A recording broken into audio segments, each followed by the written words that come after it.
सबसे पहले बात करेंगे आज के सेशन में हम अंडरस्टैंडिंग द टाइम की। जी हाँ, व्हाट इज टाइम? दोस्तों टाइम, अब टाइम का हिंदी मीनिंग क्या होता है? समय। बेसिक अगर हम डेफिनेशन की बात करें तो हर किसी को पता होती है बेसिक डेफिनेशन इसकी क्या होती है टाइम की, है ना। बेसिक डेफिनेशन सभी को याद है, लेकिन इसे हम अपने सिलेबस के अकॉर्डिंग पढ़ना है, इंग्लिश ग्रामर के अकॉर्डिंग पढ़ना है, तो दोस्तों उस वे में पढ़ना बहुत जरूरी होता है। टाइम को अगर देखिए एकदम मैं बेसिक लेने वाला हूं, बहुत ज्यादा कोई यहाँ पीएचडी करवाने वाला नहीं हूं कि टाइम पर आपको पीएचडी करना है तो पूरा भर भर के मैं कंटेंट दूंगा, ऐसा कुछ नहीं है। सिर्फ आपके दिमाग में एक मुझे स्ट्रक्चर तैयार करना है, इसका एक जो पूरा एक मॉड्यूल होता है ना वो तैयार करना है, ताकि आप लोग इस कॉन्सेप्ट को समझ पाए। इसी प्रकार से टाइम को और इसी प्रकार से सेंटेंस को टेंसेस को। टाइम यहां पर देखिए मैं एकदम बेसिक रूप में समझाऊं तो टाइम आप भी भली भांति जानते हैं टाइम अच्छा कितने प्रकार का हो सकता है। एक टाइम तो जो आज चल रहा है, इसे हम क्या बोलते हैं दोस्तों? वर्तमान बोलते हैं। एक समय वो जो गुजर चुका है, जब आप स्कूल में हुआ करते थे, वो समय, उस समय को क्या कहते हैं हम? वो समय था हमारे लिए पास्ट का, भूतकाल, है ना। में कंफ्यूज मत होइएगा, प्रेजेंट टाइम दैट मीन्स आज का, जिसे हम हिंदी में वर्तमान समय कहते हैं। जो समय गुजर चुका है उसे हम अंग्रेजी में पास्ट कहते हैं और हिंदी में भूतकाल कहते हैं, ठीक है।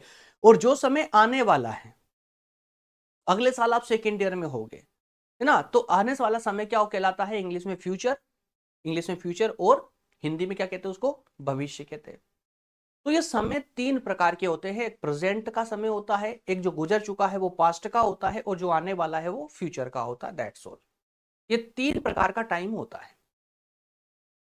अच्छा, इसे पढ़ क्यों रहे हैं? इंग्लिश की ग्रामर में क्या जरूरत पड़ गई इसकी? तो मेरे प्यारे दोस्तों, time refers to the provide when an action take place. जब कोई घटना होती है, देखिए टाइम मतलब कि समय जो है ना, एक वो अवधि होती है जो हमें ये बताती है कि कोई घटना कब घटित हुई है। समझिएगा ध्यान से। टाइम का यूज हम यहां क्यों कर रहे हैं? क्योंकि टाइम ही वो पीरियड है जो ये बताता है कि कोई एक्शन हुआ है, कुछ घटना घटित हुई है। आपने खाना खाया है, कब खाया? प्रेजेंट में, भूत में, या फ्यूचर में,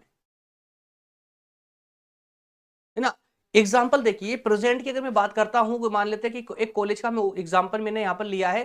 प्रेजेंट टाइम की जो when action is happening now, क्या बोल रहा है ये प्रेजेंट में? कि कोई एक्शन कोई एक्शन अभी अभी हुई है, मतलब प्रेजेंट में हुई है, राइट। एग्जाम्पल में आई गो टू कॉलेज, मैं कॉलेज गया, मैं कॉलेज जाता हूं। सिंपल सेंटेंस, मैं कॉलेज जाता हूं। तो ये क्या बता रहा है? तो प्रेजेंट हमेशा क्या बताता है? इंसान की, व्यक्ति की हैबिचुअल को बताता है, आदत को बताता है। कोई घटना नॉर्मली घटित हो रही है, हुई है उस समय में, प्रेजेंट टाइम में। और पास्ट बताता है कि कोई घटना घटित तो हो चुकी है, कोई काम ऐसा जो हो चुका है। I went to college, college गया था पुराने समय में। और फ्यूचर बताएगा कि मैं कॉलेज जाऊंगा। बात समझ आई? कॉलेज जाता हूं प्रेजेंट, कॉलेज गया था पास्ट, कॉलेज जाऊंगा फ्यूचर। दैट्स द टाइम, और इसके अलावा कुछ नहीं है। अब इस टाइम को हम कनेक्ट करेंगे टेंस से, क्योंकि जब तक टाइम को टेंसेस से कनेक्ट नहीं करोगे, आपका ये पूरा कॉन्सेप्ट क्लियर होगा ही नहीं। चलिए नेक्स्ट स्लाइड में आगे बढ़ते हैं, और अब इसको कोशिश करते हैं कनेक्ट करने की टेंस से। टेंसेस क्या होते हैं? टेंस को हम हिंदी में क्या बोलते हैं दोस्तों? मैं लिख देता हूं, बहुत सारे बच्चे हिंदी मीडियम से, उनको थोड़ी प्रॉब्लम आ जाती है। टेंस को हिंदी में बोलते हैं काल। याद रखिएगा, क्या बोलते हैं? काल। ठीक है। इस पूरे टॉपिक को हम क्या बोलते हैं? समय और काल, समय और काल के रूप में इसको पढ़ते हैं। चलिए टेंस की एक बार डेफिनेशन पढ़ लीजिए, आपको कंप्लीट हो जाएगा। देखिए, tense is the form of a verb which show the time and state of an action. Tense that means काल, काल वर्ब की, दैट मीन्स क्रिया की, क्रिया का एक ऐसा प्रकार है। फिर से रिपीट कर रहा हूं, काल जो है क्रिया का एक ऐसा प्रकार है जो किसी घटना के समय और उसके घटित होने की स्थिति को दर्शाता है। नहीं समझ आया?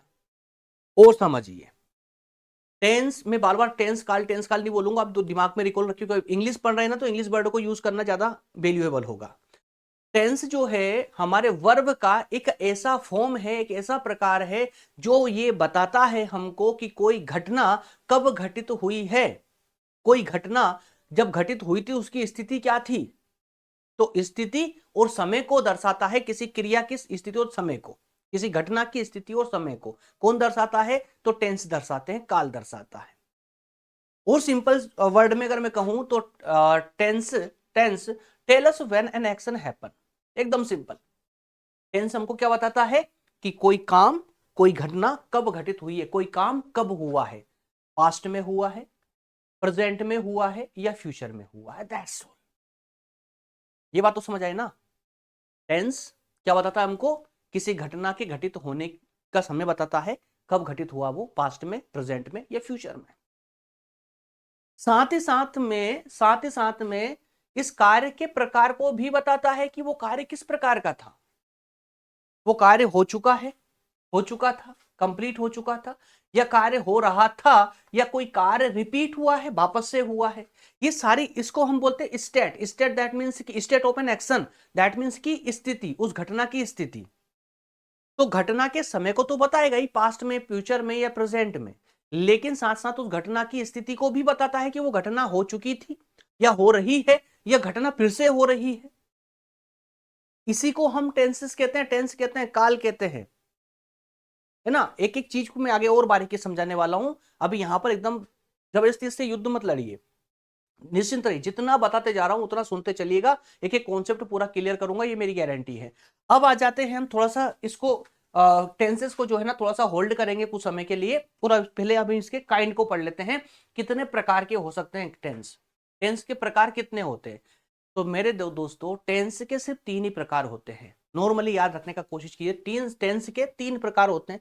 काल कितने समय का हो सकता है, एक तो भविष्य काल हो सकता है, माफ कीजिए, एक वर्तमान काल हो सकता है, क्रम में लेते हैं, एक वर्तमान काल हो सकता है, एक भूतकाल हो सकता है और एक भविष्य काल हो सकता है। हिंदी में बोले तो, इंग्लिश में बोलेंगे तो क्या होगा, एक प्रेजेंट टेंस होगा, एक पास्ट टेंस होगा और एक फ्यूचर टेंस होगा। Is it clear. वही 3 टाइप यहाँ